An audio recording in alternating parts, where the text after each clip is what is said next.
जय हिंद साथियों, आपका KMIQ के प्लेटफॉर्म पर हार्दिक स्वागत है।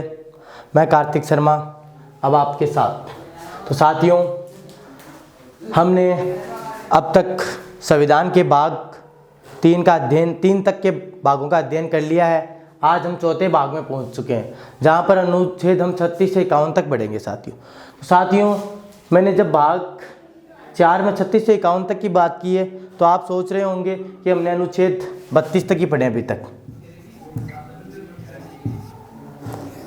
ये 33, 34 और 35 कहाँ गए? तो साथियों, ये 33, 34, 35 भी भाग 3 में ही है। ये अनुच्छेद जो 33, 34, 35 है, ये भाग 3 में है। आपको एग्जाम में इस तरह क्वेश्चन देखने को मिल सकता है कि सैन्य अधिकार के अनुच्छेद कौन से या सैन्य अनुच्छेद कौन से, तो आपको वहाँ पर बताना है 33, 34, 35 जो सिविल सेवा से संबंधित है, जैसे कि सेना से संबंधित जो कानून है वह 33, 34 और 35 में है। तो साथियों, आपको सिर्फ एग्जाम में इतना क्वेश्चन आ सकते हैं कि सेना से संबंधित कौन से अधिकार या कौन से कानून जो कौन से अनुच्छेद में है, तो आपको बताना है 33, 34 और 35 जो भाग 3 में ही है। अनुच्छेद 32 तक हमने पढ़ लिए थे, 33, 34। अब आज पढ़ेंगे हम अनुच्छेद 36 से लेकर 51 तक जो राज्य के नीति निर्देशक तत्व हैं। साथियों, अब हम बात करें अगर राज्य के नीति निर्देशक तत्वों की, तो साथियों वो आप सोच रहे होंगे कि मूल अधिकार और राज्य निर्देशित तत्व क्या है।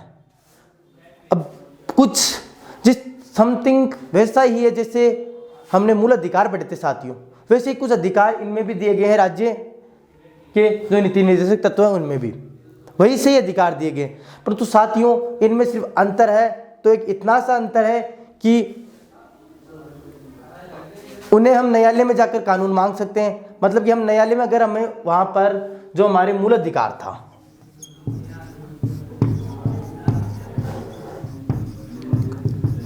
जो हमारा मूल अधिकार था, अगर उस मामले में हमारे साथ कुछ घटनाएं घटती है या मूल अधिकार के अनुसार हमें स्वतंत्रता नहीं मिलती है, समानता नहीं मिलती है, या हमारे साथ कोई शोषण हो रहा है, तो हम उसके खिलाफ न्यायालय में जा सकते थे।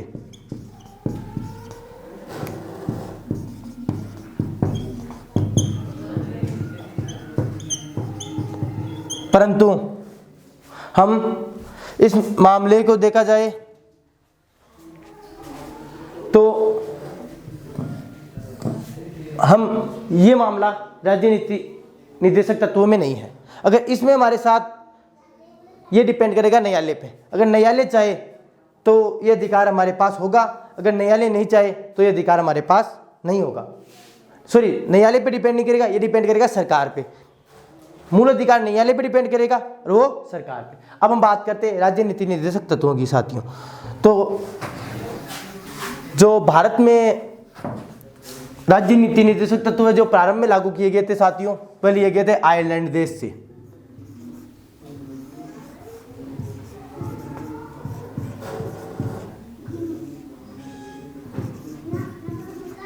अगर आपको एग्जाम में क्वेश्चन आ जाए कि राज्य के नीति निर्देशक तत्व कौन से देश से लिए गए हैं, तो आपको बताना है आयरलैंड देश से।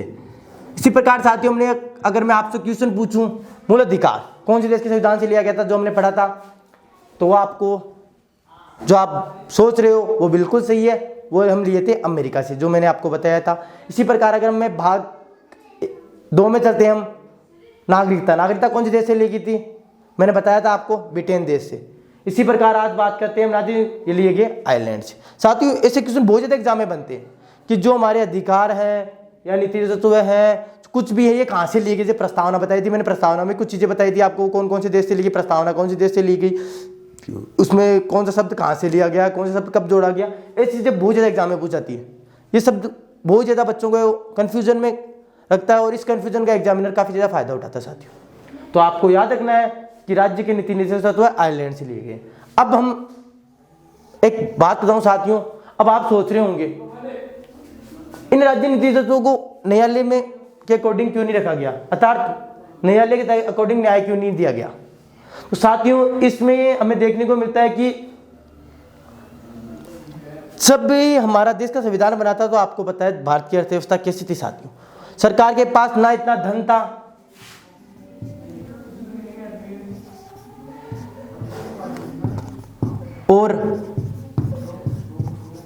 और ना ही संसाधन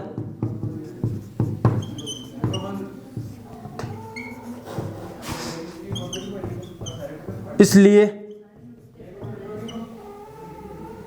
इन्हें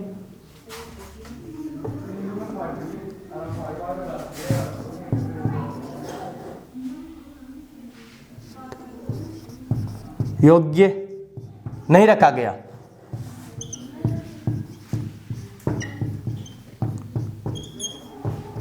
अर्थात साथियों, वाद योग्य शब्द से वही चीज संबंधित है जो मैंने बताया था। मतलब कि हम इसके लिए न्यायालय में जाकर न्याय नहीं मांग सकते कि हमें यह अधिकार दीजिए। हम इस अधिकार के कोई मान लीजिए, जैसे मैं अभी आपको बताऊंगा अनुच्छेदों में, मान लीजिए समान सुविधा, तो हम नहीं कह सकते कि हमारे पास समान सुविधा का अधिकार है, आप ये दीजिए। डिपेंड करेगा सरकार पर, सरकार चाहेगी। जैसे आज पेंशन है, सरकार दे या नहीं दे, वृद्धा पेंशन सरकार पे डिपेंड करता है, देगी नहीं देगी। कोई भी चीज सरकार कभी भी कैंसिल कर सकती है, कभी भी लागू कर सकती है। ऐसे ही कुछ विधियों की बात की जाएगी राजनीतिक तत्वों में साथियों। तो ये कारण था कि जब प्रारंभ में संविधान बनाया गया तो राज्य नीति निर्देशक तत्वों को वाद योग्य नहीं रखा गया। वर्तमान में भी वाद योग्य नहीं है। हो सकता है कि आने वाले समय में से वाद योग्य बनाया जा सकता है साथियों। तो साथियों, इस प्रकार हमने जो संविधान की ऊपरी मोटी नीति निर्देशक तत्वों की जो ऊपरी मोटी जानकारी थी वो ले ली है। अब हम पढ़ते हैं इसके अनुच्छेदों के बारे में जो 36 से 51 तक है। साथियों, सबसे पहले बात आती है अनुच्छेद 36 की।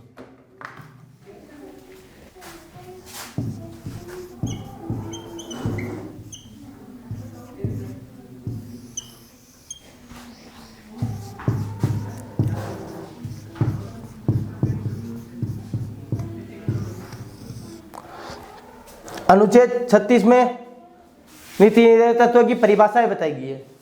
साथियों, ये जिसे हमने मूल अधिकार पढ़े थे, वहां पे भी अनुच्छेद शायद 12 था, वहां पर परिभाषा बताई गई थी। ऐसे नागरिकता के बारे में भी परिभाषा, ये हर मतलब कि हम जैसे भाग पढ़ते हैं उसमें आता है, जैसे नागरिक की परिभाषा बताएगी। साथियों, ये बहुत ज्यादा इंपोर्टेंट क्वेश्चन हो जाता है वैसे, क्यों एग्जामिनर ये परिभाषा में कंफ्यूजन रहती है। 12 में भी परिभाषा की बात, उसमें भी परिभाषा। हम पढ़ते हैं, हम सभी नोट्स ये होता है कि हम सिंपल नोट्स बनाना चाहते हैं ताकि सिंपल नोट्स से बहुत ज़्यादा फायदा होता है साथियों। एक तो हमारे जो याद होने की भी क्षमता तेज रहती है कि हमने सिंपल नोट्स बनाए, उसे देखें तो हमें थोड़ा दिमाग पे जोर गिरना पड़ता है और उससे हमें ज़्यादा फायदा मिलता है। इसी तरह ये परिभाषा शब्द लिखते हैं हम सभी अपने नोट्स में। अब देखते हैं, हम परिभाषा की बात अनुच्छेद 36 में की गई तो हम सोचेंगे कि हमने पहले भी मूल अधिकार पढ़ा था अनुच्छेद 12, वहां पे भी हमने परिभाषा लिखा था, तो वो थी मूल अधिकार की परिभाषा और ये है राज्य नीति निर्देशक तत्व की परिभाषा। क्या है राज्य नीति निर्देशक तत्व? तो मैंने आपको बताया था कि ये कुछ सिमिलर है, अर्थात मूल अधिकार के सिमिलर ही है, बस ये वाद योग्य नहीं है।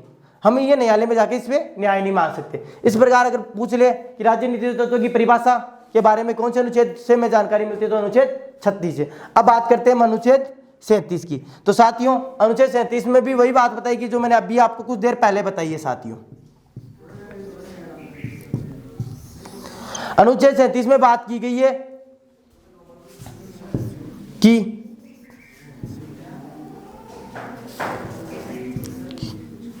इन्हें न्यायालय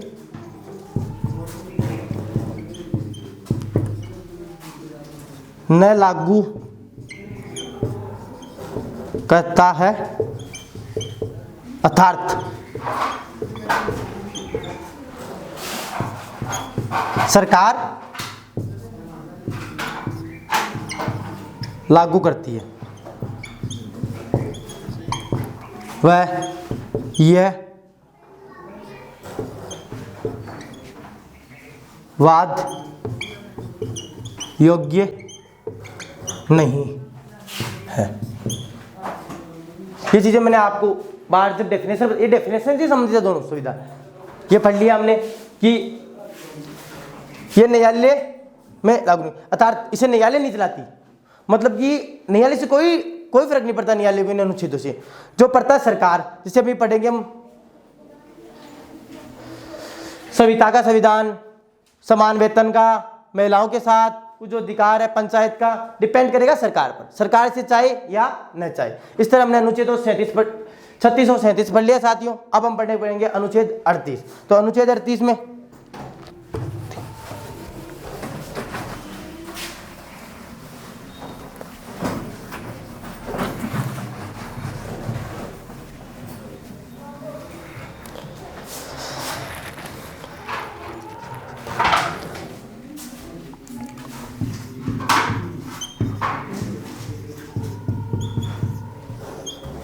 अनुच्छेद 38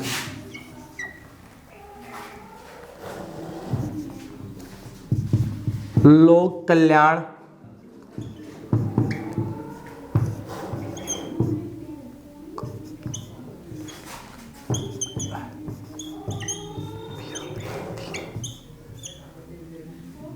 लोक कल्याणकारी अभिवृत्ति अर्थात लोक कल्याणकारी अभिवृत्ति अर्थात सरकार लोगों का कल्याण करेगी के लिए कुछ पेंशन्स जैसे कुछ स्कीम चलाएगी।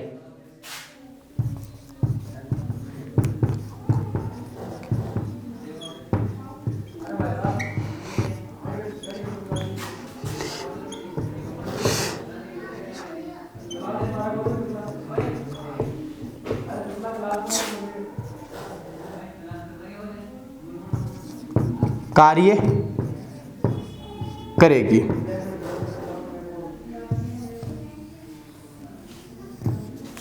मतलब कि लोक कल्याणकारी अभिवृत्ति, सॉरी साथियों एक ही शब्द है,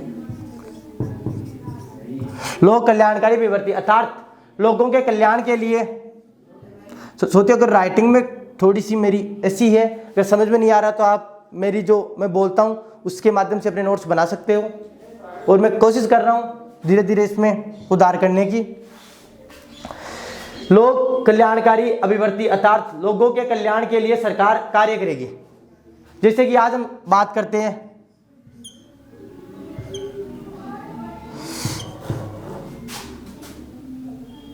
क्या होता है साथियों, जैसे कि लोक कल्याणकारी कार्य में हम बातें कर सकते हैं राशन कार्ड की।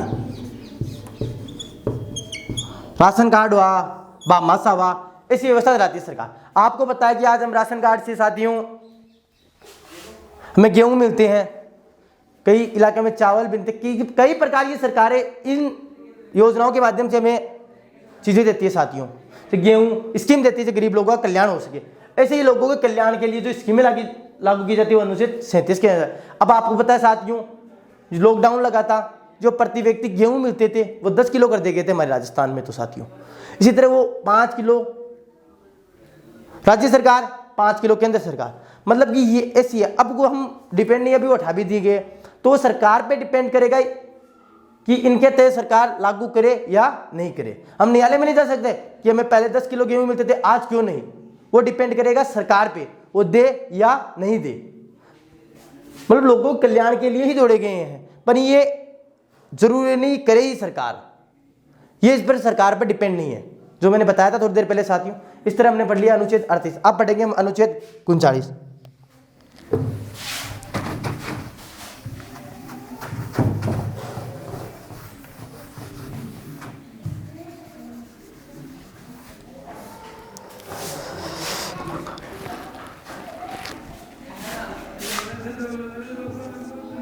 अनुच्छेद 39 साथियों, तो अनुच्छेद 39 में साथियों में बताया गया है कि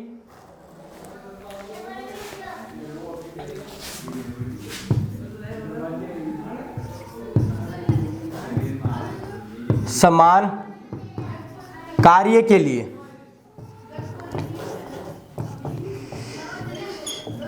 पुरुष व स्त्री को समान वेतन व संसाधन।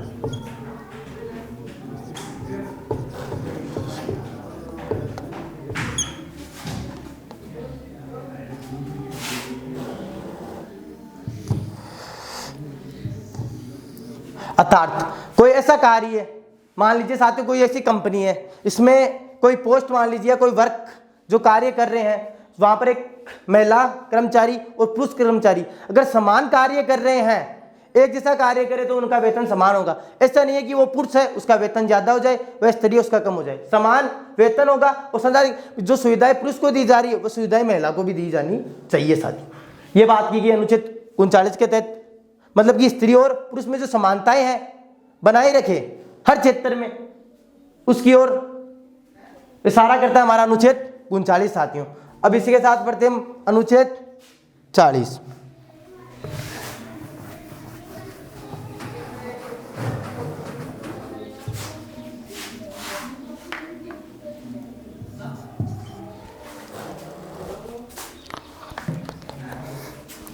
अनुच्छेद 40 से साथियों आपको कुछ याद नहीं लिखना है। अनुच्छेद 40 बहुत बार एग्जाम में पूछा जाता है, तो आपको सीधा एक की या तो पूछता अनुच्छेद 40 किससे संबंधित है, या पूछता है ग्राम पंचायतों का संगठन या ग्राम पंचायत कौन से अनुच्छेद से संबंधित है। अनुच्छेद पूछे तो अनुच्छेद 40, अनुसूची पूछे तो अनुच्छेद 11 जो 1992 में जोड़ी गई थी। साथियों बताई थी मैंने आपके 73वें संविधान संशोधन के तहत।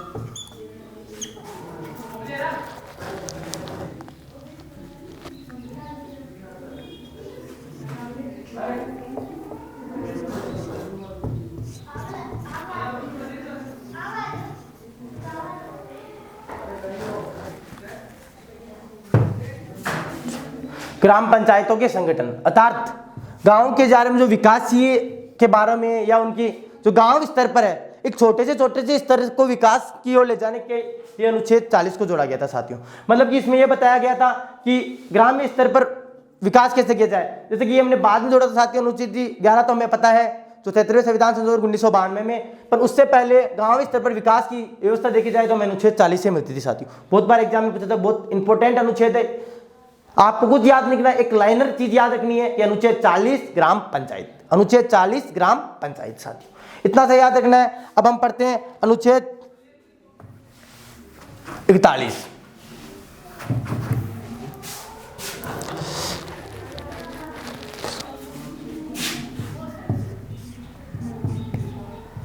तो अनुच्छेद 40 में हमें यह बताया गया है साथियों कि कुछ दिशाओं में सरकारी सहायता कुछ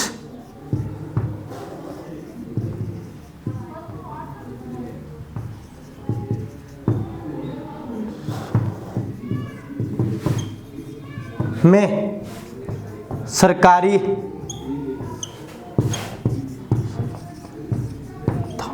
मतलब कि कुछ दिशाओं में सरकार अपनी सहायता करेगी, जैसे कि पेंशन, विधवा पेंशन, बच्चों के जो अनाथ बच्चे होते हैं उनके लिए कुछ सुविधाएं देती है सरकार, ये इसके तहत देगी।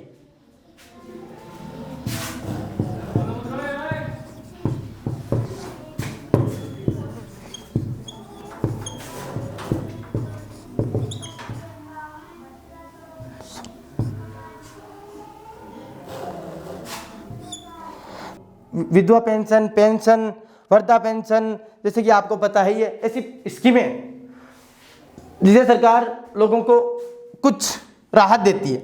अब आपको पता है विधवा कोई स्त्री है उससे पेंशन चाहिए, आपको पता है उनके घर में कोई कमाने वाला नहीं है तो उनको सरकार कुछ पेंशन देती है। आजकल एक वृद्धा पेंशन बहुत ज़्यादा लोगों को दी जाती है जो वृद्ध व्यक्ति होते हैं साथियों, जैसे कि वो अपना जीवन चला सके, उसके माध्यम से उन्हें 1000-1200 कुछ रुपए सरकार देती है मंथली। वो मंथली आते हैं, उनसे वो अपना गुजारा चलाते हैं साथियों। तो ये अनुच्छेद 40 में हमें ये बताया गया कुछ दिशाओं में सरकारी सहायताएं, कुछ दिशाओं में सरकारी सहायताएं जैसे पेंशन, विधवा पेंशन, ऐसे पेंशनें देकर उनके विकास की बात की गई है। अब साथियों अब हमें यहाँ पर से हम समझ सकते हैं वो कि क्या मैं बताता हूं साथियों, इससे हम ये समझ सकते हैं आज आपको पता है पेंशन सरकार दे या ना दे सरकार पर डिपेंड है। सरकार कभी भी बंद कराती है, जब चुनाव आते हैं जब चालू करा देती है। साथियों आपको पता ही है ये ऐसी चीजें हैं, स्कीम सरकार कभी लागू करे कभी, मतलब इससे हमें ये पता चलता है कि ये नया लागू ना करके सरकार इसे लागू करती है। साथियों इस प्रकार हमने अनुच्छेद 40 तक पढ़ लिया। साथियों अब पढ़ेंगे हम अनुच्छेद 42। तो साथियों आपने यहाँ तक लिख लीजिए, अब पढ़ेंगे हम अनुच्छेद 42। तो अनुच्छेद 42, तो साथियों अनुच्छेद 42 में बात की गई है न्याय संगत कार्य में मनोनीत दिशा।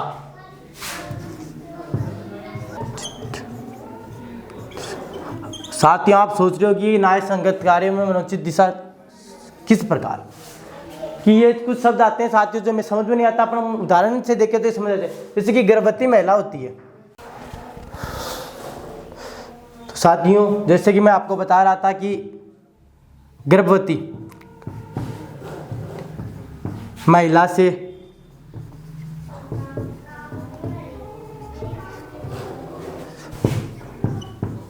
कठोर कार्य न कराना। तो साथियों एक ऐसी व्यवस्था हमारे कि जो गर्भवती महिला होती है, साथियों आप देखते होंगे उन्हें छुट्टियां भी मिलती है, चाहे वो गवर्नमेंट जॉब में उन्हें 6 महीने की, शायद समथिंग मुझे याद तो नहीं है, उसके तक शायद 6 महीने की है छुट्टियां मिलती है। जैसे कि उन्हें कुछ छूट दी गई है महिलाओं को इस मामले में। एक तो गर्भवती महिलाओं से हम कठोर कार्य नहीं करा सकते, ये बताया गया अनुच्छेद 42 में। और उनकी छुट्टियों की बात की गई इसमें कि उन्हें जब उनका डिलीवरी टाइम होगा उससे पहले शायद समथिंग 4-5 महीने की पहले, 1-2 महीने की बाद में, समथिंग शायद 6 महीने की, और कन्फर्म करके मैं बता दूंगा साथियों आपको 6 महीने की छुट्टी की बात होती है। ये बात की गई है अनुच्छेद 42 के तहत। और साथियों अनुच्छेद 42 में यही बताया गया है। अब हम बात करते हैं अनुच्छेद 43 की। तो साथियों अनुच्छेद 43 भी कुछ अनुच्छेद 42 से ही समथिंग है, अर्थात जुड़ता हुआ है। उसमें महिलाओं की बात की गई थी, इसमें एक परिवार की बात की गई, एक व्यक्ति को जो मजदूरी मिलती है परिवार की, मतलब कि निर्वहन योग,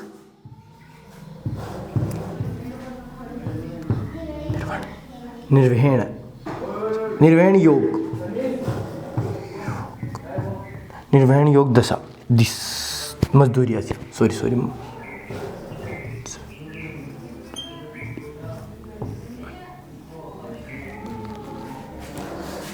निर्भय होता ना,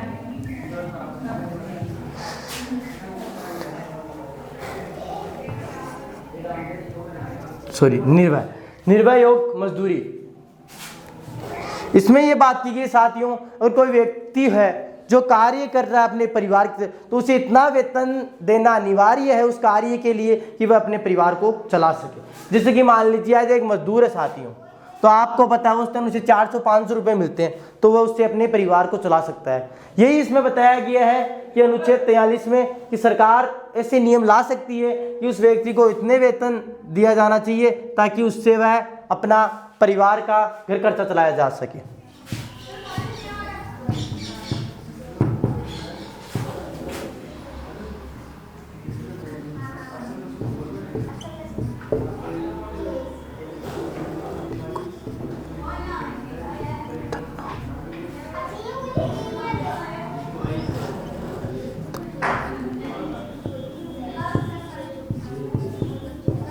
देना अनिवार्य है कि वह अपना परिवार चला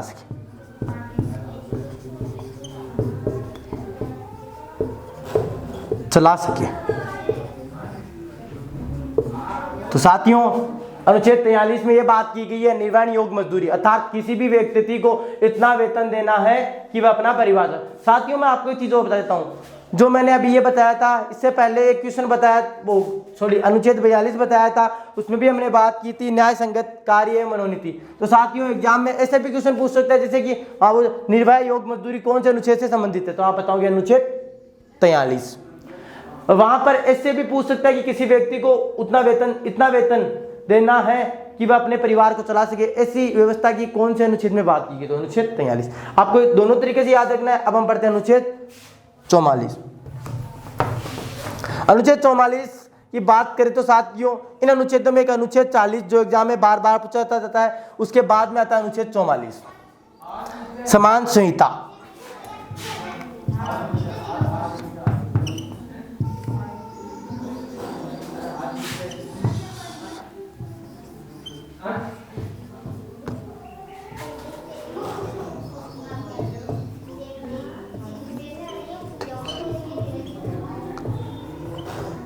अर्थात समान संहिता, समान सिविल संहिता।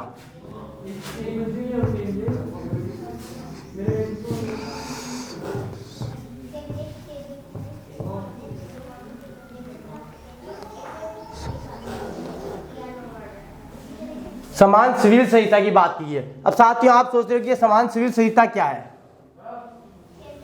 समान सिविल संहिता यही व्यवस्था है जो हम देखते हैं हमारे परिवार में। साथियों जैसे कि सरकार के पास विवाह व तलाक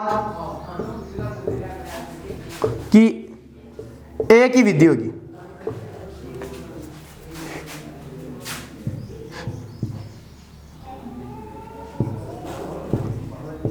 मतलब कि आप किसी भी धर्म से डिबेट करते हो, सरकार के पास जो एक विवाही प्रमाण पत्र है और एक तलाक प्रमाण पत्र है वो चलेगा। साथियों आपकी विधियां अलग हो सकती है, जैसे कि हिंदुओं में अलग प्रथा होती है विवाह की, मुस्लिमों में अलग होती है, जैसे मान लीजिए ईसाइयों में अलग होती है, वो अलग हो सकती है, पर सरकार के पास वो एक ही प्रमाण पत्र चलेगा, आपका विवाही प्रमाण पत्र, वो सभी का एक सा ही बनेगा, चाहे आप मुस्लिम हो, चाहे आप हिंदू हो, या आप किसी अन्य धर्म से रिलेटिव हो। ये बात की गई है अनुच्छेद 44 में, अर्थात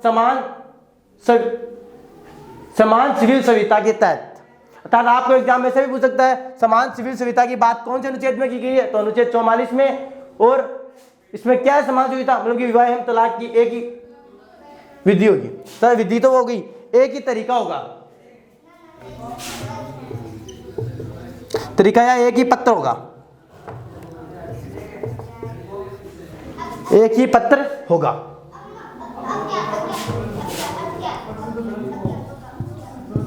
पत्र होगा, यह बात की गई अनुच्छेद 44 में। अब साथियों हम पढ़ते हैं अनुच्छेद 45।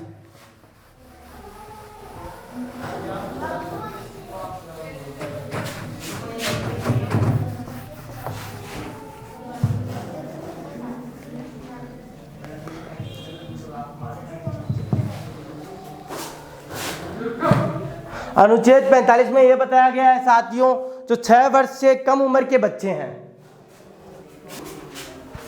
ये 6 वर्ष से कम उम्र के बच्चे हैं साथियों, उनके स्वास्थ्य की जिम्मेदारी होगी, वह होगी सरकार की होगी। अर्थात सरकार उनके स्वास्थ्य के लिए कुछ ना कुछ स्कीमें लाती रहेगी। जैसे कि आज हम सोचते हैं जो छोटे बच्चे उनके लिए पोलियो, ताकि उनके पोलियो जैसी बीमारी ना हो, उन्हें प्लस पोलियो पिलाया जाता है साथियों। ऐसी बीमारियों से बचाने के लिए जो छोटे बच्चे होते हैं उन्हें 6 वर्ष की काफी स्कीमें चलाई जाती है, वह चलाई जाती है अनुच्छेद 45 में। अर्थात 6 वर्ष से कम आयु के जो बच्चे हैं उनके स्वास्थ्य की जिम्मेदारी सरकार की होती है, और किसी भी प्रकार की बीमारी आएगी तो सरकार उसके खिलाफ कार्य करेगी। ये हमें बताया गया अनुच्छेद 45। साथियों इसी में बाद में चल के 6 से 14 वर्ष शिक्षा अनिवार्य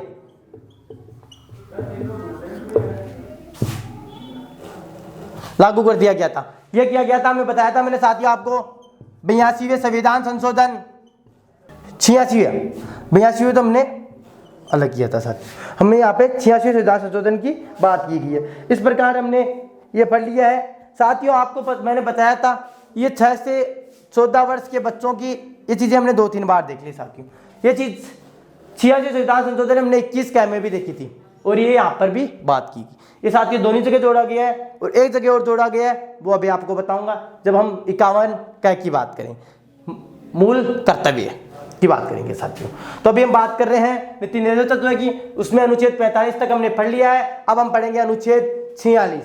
अनुच्छेद 46 छोटे छोटे अनुच्छेद आएंगे जिसमें कुछ शब्द आपको याद रखने हैं जो अनिवार्य भी हैं और एग्जाम में भी काफी बार पहुंचे जाते हैं।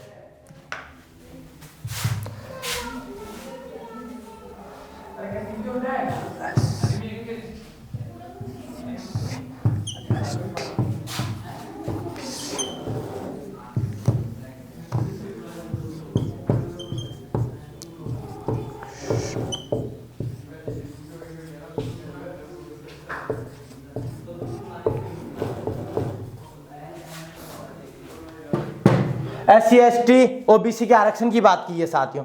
जो SC/ST OBC को जो पिछड़ा वर्ग था उसे उद्यान के लिए जो आरक्षण दिए गए थे उनकी ही बात अनुच्छेद 46 में भी की गई है साथियों। एक हमने पढ़ा था अनुच्छेद 16, वहां पर भी हमने अपवाद में पढ़ा था आरक्षण, परंतु हमें आरक्षण के बारे में अभी तक नहीं पढ़ा है साथियों।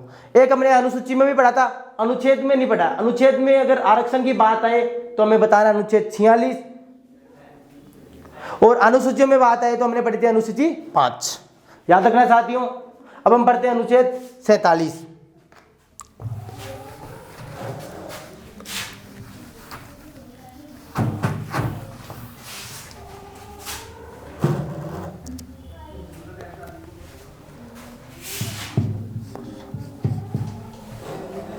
कि सरकार समान पोषायुक्त आहार व एक तो समान पोषायुक्त आहार, जो पौष्टिक आहार होते हैं वो लोगों तक उपलब्ध कराएगी, अर्थात जैसे बच्चे, जिसे हमें देखते हैं कि छोटे बच्चे होते हैं स्कूल में पोषायुक्त आहार दिया जाता है, और उससे पहले जो आंगनवाड़ी केंद्र होते हैं उन पे दिया जाता है आहार व्यवस्था। एवं इसके अलावा जो नशीली दवाइयां होती है साथियों उन पर भी प्रतिबंध लगाएगी।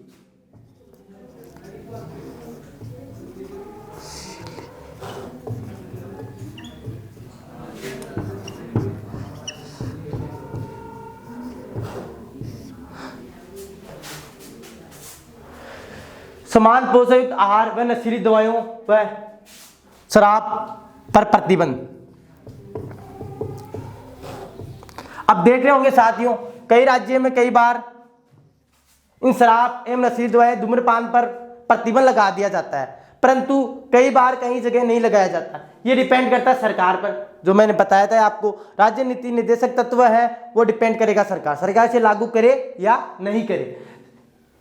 और पोषायुक्त आहार, सरकार चाहे तो लोगों को पोषायुक्त आहार दे भी सकती है, दे भी रही है। कुछ राज्यों में देखा जाए तो नशीली दवाइयां बंद भी है, शराबें बंद है, धूम्रपान बंद है, कुछ राज्यों में है जिसमें अधिक टैक्स लगाकर सरकार टैक्स के चक्कर में इसे अभी तक लागू कर रखी है। वैसे ये प्रतिबंध होना चाहिए साथियों। तो अगर आपको ऐसी चीजें वहां किसी भी एग्जाम में कोई भी क्वेश्चन में देखने को मिले जहाँ पोषायुक्त आहार की, नशीली दवाइयां, शराब, धूम्रपान जैसी बातें हो तो अनुच्छेद 47 में ये बातें की गई है साथियों, या अनुच्छेद 47 पूछे तो आपको यह याद रखना है। अब हम बात करते हैं अनुच्छेद 48 की साथियों।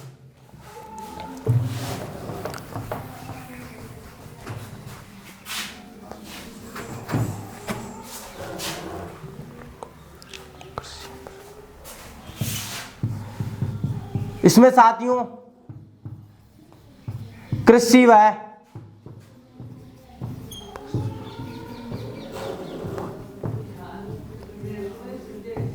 की बात की गई है। अनुच्छेद 48 में कृषि एवं पशुपालन की बात की गई है साथियों। जो हमारे कृषि एवं पशुपालन के जो क्षेत्र है उनके बारे में बताया गया है साथियों। इसी में एक बात करें तो हम 48 का है जिसमें पर्यावरण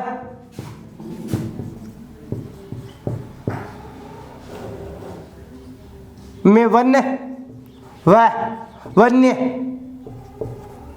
जीव की रक्षा करेगी सरकार।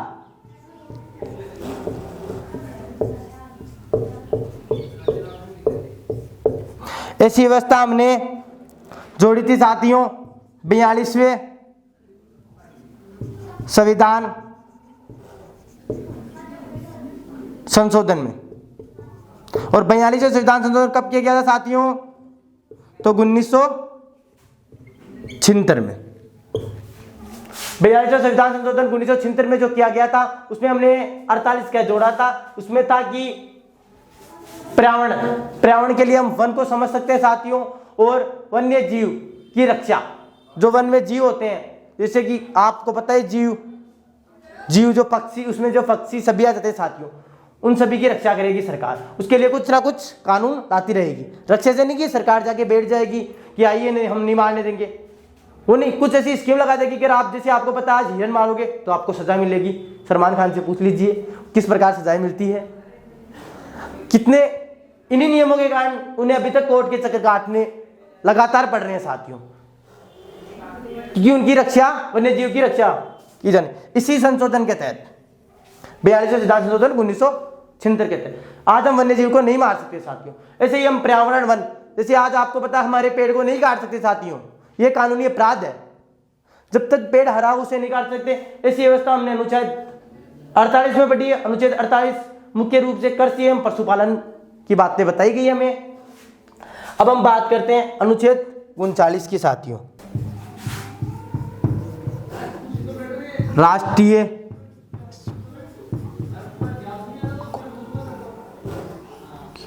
रक्षा के लिए सरकार कार्य करेगी। राष्ट्रीय स्मारक, राष्ट्रीय स्मारक क्या है साथियों? आपको पता है राष्ट्रीय स्मारक जैसे कि ताजमहल हमारा राष्ट्रीय स्मारक है, हवा महल हमारा राष्ट्रीय स्मारक है, जल महल हमारा राष्ट्रीय स्मारक है, आमेर का किला हमारा राष्ट्रीय, कई किलों को हमने राष्ट्रीय स्मारकों में रखा है साथियों। जो राष्ट्रीय स्मारक है उनकी रक्षा करेगी सरकार। मतलब कि आने वाली पीढ़ियों को हम दिखाएंगे कि हमारे पूर्वजों ने ऐसी व्यवस्थाएं, ऐसे मकान, ऐसी व्यवस्थाएं बनाई थी, ऐसे गढ़ बनाए थे, जिससे हमें बहुत कुछ सीखने को मिलता है साथियों। ऐसे स्मारकों की रक्षा करेगी। आप देखते होंगे साथियों, आज हम घूमने जाते हैं, जैसे कि हमारे पास में मैं जयपुर की बात करता हूँ, जयपुर में आमेर का किला है, वो राष्ट्रीय स्मारक है। तो साथियों वहाँ पर हमें बड़े बड़े को में लिखा दिए राष्ट्रीय स्मारक है, सरकार के अंडर में आप इसकी रक्षा करें, और उसके साथ वहाँ पर रियूनिंग का कार्य भी कराती है सरकार। अगर कुछ चीज़ें पढ़ने का क्षतिग्रस्त होगी साथियों, काफ़ी दिनों से, कई वर्षों से चल रही है, वो क्षतिग्रस्त हो रही है, तो उनमें रियूनिंग का कार्य कराती रहती है सरकार। अर्थात उनके जैसे कुछ चीज़ें टूट जाती है, उसमें रियूनिंग करके अर्थात नया बना देती है। कुछ चीज़ों में कमी है तो उन कमियों को पूरा करती है। इसी को अनुच्छेद हम 39 से समझ सकते हैं साथियों। अनुच्छेद 39 में यह बताया गया हमें राष्ट्रीय स्मारकों की रक्षा के बारे में साथियों। अब हम पढ़ते हैं अनुच्छेद 50।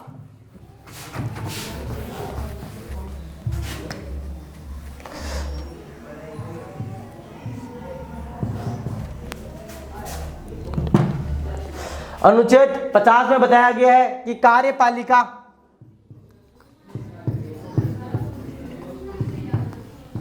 वह न्यायपालिका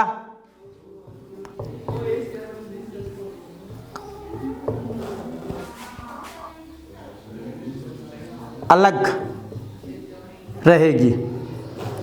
अर्थात कार्यपालिका न्यायपालिका से अलग रहेगी। कार्यपालिका कानून बनाएगी और न्यायपालिका उन कानूनों की रक्षा करेगी। कार्यपालिका और न्यायपालिका कभी एक नहीं होगी, ये अलग ही रहेगी। ये चीजें हमें देखने को मिलती है साथियों। कार्यपालिका और न्यायपालिका अलग रहेगी, यह अनुच्छेद 50 में बताया गया है। जैसे कि साथियों हम कह सकते हैं आज कार्यपालिका के अंदर आता है हमारी संसद, और संसद जो कानून बनाती है, और न्यायपालिका उन्हीं कानूनों के तहत चलते हुए हमारे देश की रक्षा करती है। ये एक नहीं होगी। ऐसे नहीं है कि कोई भी अगर वो डिसीजन दे उन कानून के खिलाफ तो कार्यपालिका न्यायपालिका के कानूनी में दखलंदाजी नहीं दे सकती। ये चीजें ही बताई गई अनुच्छेद 50 में साथियों। अब हम पढ़ते हैं अनुच्छेद 51। अनुच्छेद 51 राष्ट्रीयता की बात की गई है साथियों। जैसे कि